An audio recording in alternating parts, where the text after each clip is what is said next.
Don't chop your toes off. How crazy is that? Pick it up. I mean, you can actually kind of toss it and catch it, can't you? Huh? Okay, if it weren't so big.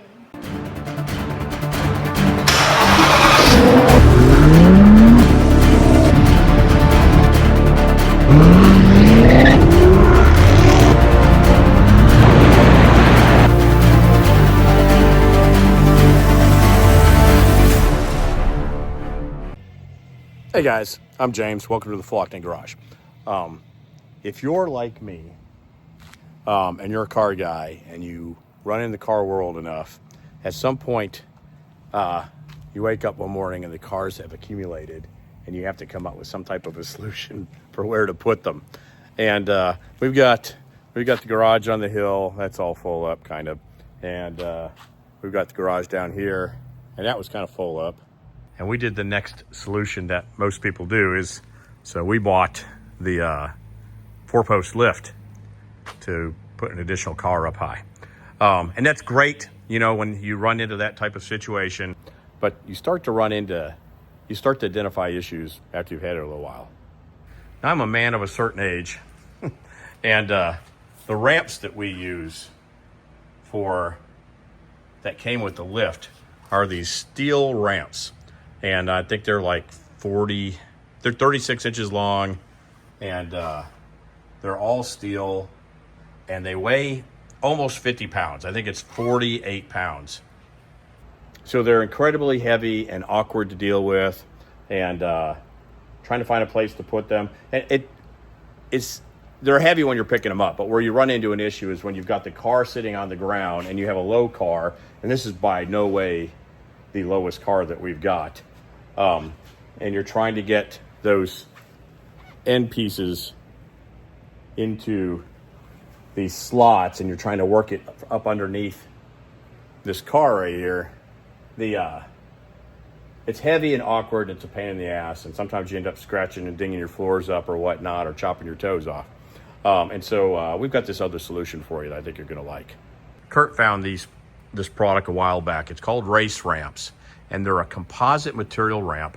You can see they're a foot longer than these steel ramps anyways, which is great because it helps with that angle of entry when you're putting the cars up on the ramp. So if you've got low cars, and we've got cars that are low enough that you actually have to shim the wheels when you're putting them on the ramp. So I'm looking forward to trying these on them. But it's a product by Race Ramps, and it is a composite ramp. Listen to this.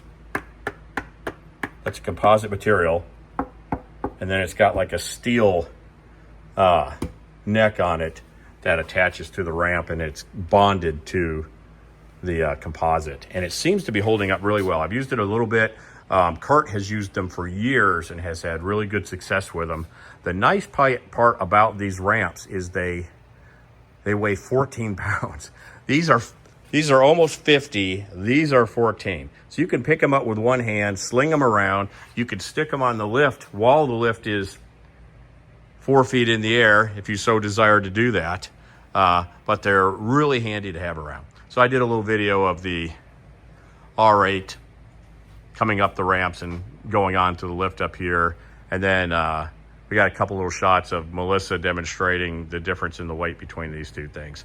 Anyways, I bought these on Amazon, and they were around, just short of $400.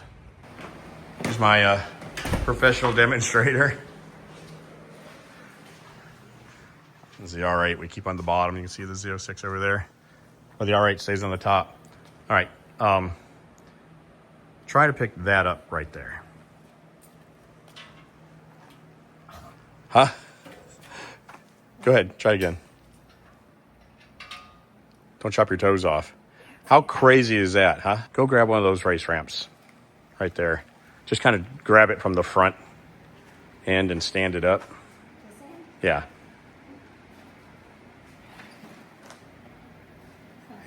Huh? Yeah, pick it up. I mean, you can actually kind of toss it and catch it, can't you? Huh? Okay, if it weren't so big. But yeah, and these are like a foot longer than these that came with the lift right there. And they're made of like a foam, and it's got a steel top where it hooks onto the ramp. But they weigh nothing Isn't that crazy? I'll bet they weigh. I'll post the weight on the bottom. I mean, Don't you feel like you could do it with one hand if it just wasn't for the size of it? yeah. Yeah. But yeah, I just tried them out. They fit on the ramp just like the normal ramps do. But these are a race ramp, and they're like a composite or foam material. And then they're bonded to the steel plate. And they hook onto the ramp just like a normal ramp does. Yeah, these are excellent. Good job, guys. How much were they? Like $400? I'll look that up. I'll put that at the bottom of the video too. But it was very impressive.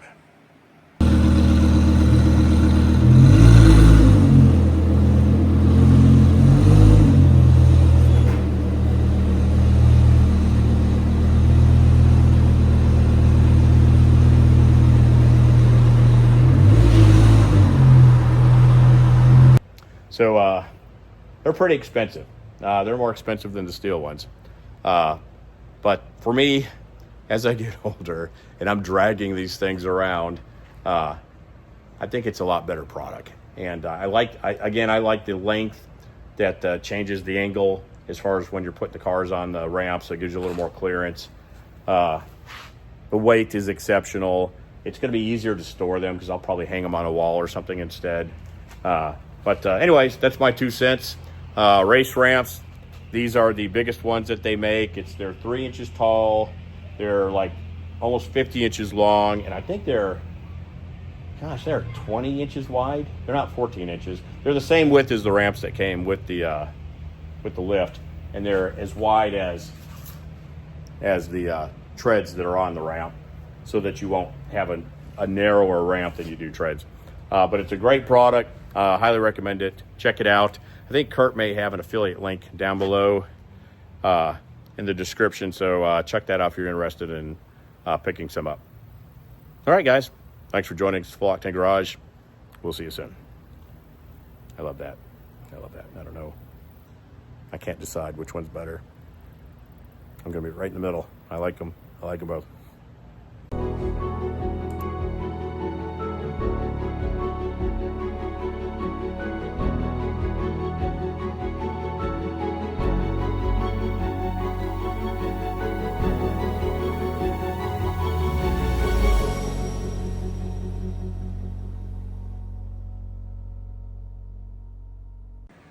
Here, now try to pick it up again.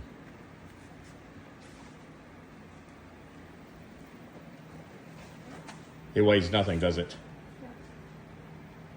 There you go.